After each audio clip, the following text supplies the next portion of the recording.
Chào mừng các bạn đã quay trở lại với kênh Học Pha Chế. Tại video này tôi sẽ tập trung nói về những vấn đề mà chúng ta hay gặp phải trong quá trình tự làm trân châu tươi.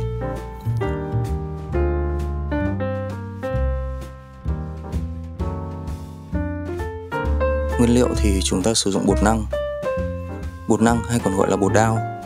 Nó chỉ khác nhau về cách gọi, còn lại thì hoàn toàn giống nhau. Loại bột năng gói màu xanh lá có dòng chữ Tapioca Stack này tôi đánh giá là có chất lượng khá tốt. Bột màu trắng, mịn và bột không bị vón cục. Khác hoàn toàn với loại bột năng của nhãn hiệu khác. Cũng là bột năng nhưng màu lại đen xì, bột vón cục mà giá lại còn đắt hơn. Thế mới biết không phải lúc nào giá cả cũng quyết định chất lượng. Chúng ta cần phải biết cách lựa chọn nguyên liệu phù hợp. Chúng ta sẽ bắt đầu bằng một định lượng nhỏ thôi, 30g là đủ. Và làm trân châu thì tỷ lệ trộn giữa bột và nước thường là tỷ lệ 1:1. Bao nhiêu gram bột thì chúng ta cho bấy nhiêu gram nước. Tuy nhiên, lượng nước nên ít hơn một chút so với lượng bột. Sau đây tôi sẽ nói về những vấn đề mà chúng ta hay gặp phải khi trộn bột với nước. Trường hợp thứ nhất, tôi sử dụng 25ml nước nóng để trộn với 30g bột năng. Đây là nước nóng được lấy từ bình đun nước siêu tốc. Nhiệt độ nước dao động từ 70 đến 80 độ C là nhiệt độ mà bình đun nước siêu tốc thường đạt được. Tôi sẽ trộn nước vào với bột. Các bạn có thể thấy bột dường như tan trong nước. Bột rất nhão và dính. Đây là dấu hiệu điển hình của việc nước chưa đủ nhiệt độ, khiến cho bột không tạo thành khối được. Tôi sẽ thử cho thêm bột năng vào để cố gắng cứu chữa xem sao. Sau khi cho một lượng bột năng kha khá thì bột lúc này cũng đã có vẻ khô lại và không còn bị dính nữa. Tuy nhiên thì bột bị chảy ngay khi cầm trên tay hay đặt xuống đất cũng thế. Dù có thêm bột năng nữa thì cũng vô ích. Nó sẽ khô và vỡ tan nát ra như thế này.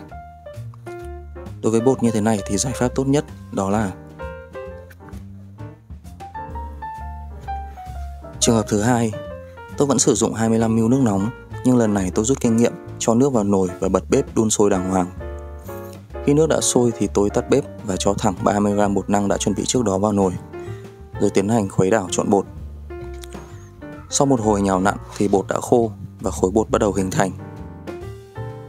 Nhưng mà tôi chợt nhận ra là bột lúc này rất cứng. Nó dai và cứng không khác gì một cục cao su.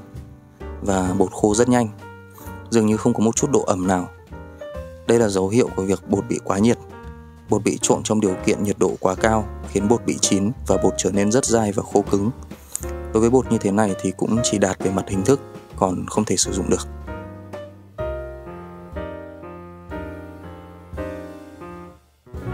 Lần này tôi vẫn đun nước trên chảo cho đến khi nước sôi, nhưng tôi không đưa bột vào nồi trộn trực tiếp vì nồi đang rất nóng. Thay vào đó tôi nhanh tay rót nước sôi ngay lập tức vào bột và bắt đầu tiến hành trộn bột ngay. Và kết quả là bột tạo khối tốt, mềm, mịn, độ ẩm cũng đạt yêu cầu. Khi kiểm tra thấy bột đạt độ dai cần thiết. Bột như thế này thì đạt tiêu chuẩn để vào nồi thay vì phải đi vào thùng rác. Tôi yên tâm viên tròn bột lại và để nó ở đây. Việc tiếp theo đó là cần giữ cho bột không bị khô trong suốt quá trình nặn trân châu. Tôi sử dụng màng bọc thực phẩm để giữ cho bột không bị khô, hoặc kiếm cái gì úp lên nó cũng được. Làm sao chỉ cần hạn chế để cho bột không tiếp xúc với không khí là ổn. Tôi sẽ làm thêm một loại bột nữa. Và tôi cũng sẽ hướng dẫn các bạn cách tạo ra một loại trân châu đặc biệt. Tôi sử dụng một vài cánh hoa đậu biếc khô và thêm một chút nước nóng để lấy màu xanh dương. Đối với những màu khác, các bạn có thể chiết xuất màu từ rau củ, thực vật. Các bước khác thực hiện thì ta làm tương tự.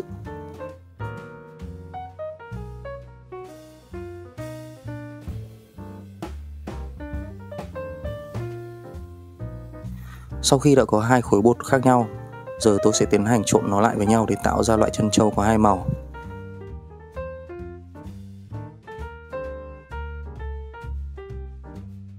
Chúng ta nên cắt nhỏ bột ra thành nhiều phần để dễ làm hơn.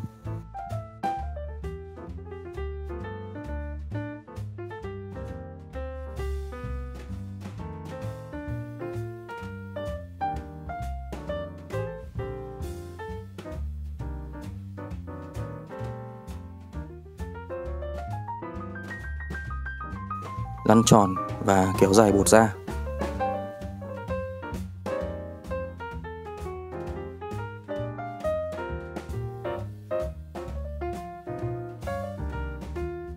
Trước khi cắt bột, nếu thấy bột ướt thì nên rắc thêm một chút bột năng để bột không bị dính vào nhau. Sau đó hãy cắt nhỏ và đều.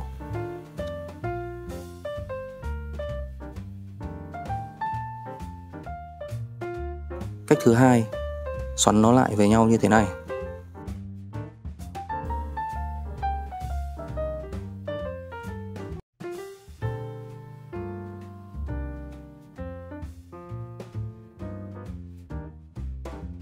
Sau đó lăn tròn, chia nhỏ rồi lại lăn tròn, kéo dài và cắt bột.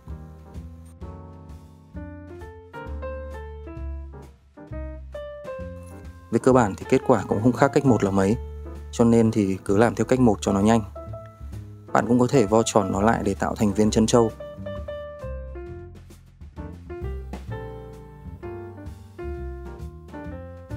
Vì tôi lười cho nên là tôi sẽ để luôn như này và đem luộc. Cho nước khoảng 1/2 nồi, sau đó bật bếp và đun cho đến khi nước sôi thì thả trân châu vào nồi.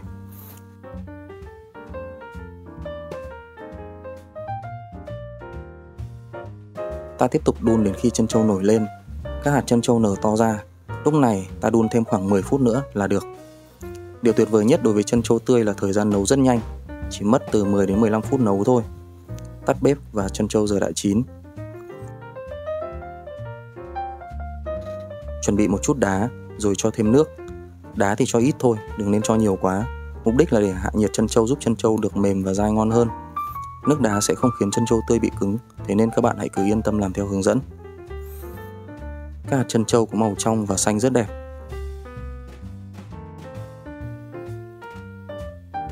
Tôi sẽ trộn nó với đường.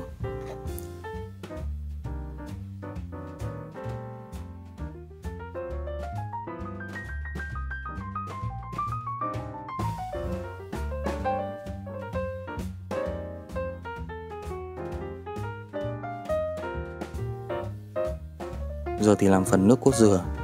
Cốt dừa để trong tủ lạnh nên bị đông lại như thế này. Tôi sẽ cho khoảng 50g và thêm 50ml sữa tươi không đường.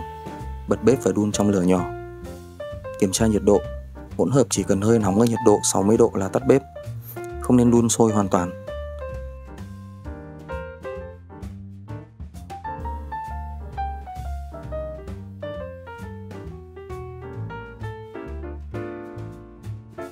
Thế là tôi đã có món trân châu sữa dừa. Và không thể thiếu kem sữa chua.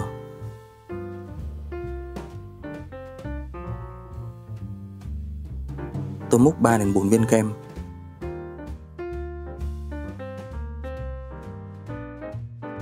Rồi rắc lên một chút vụn dừa.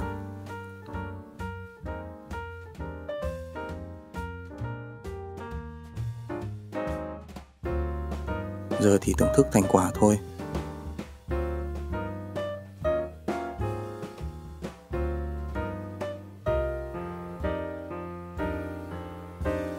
Hương vị của nó là thực sự rất ngon.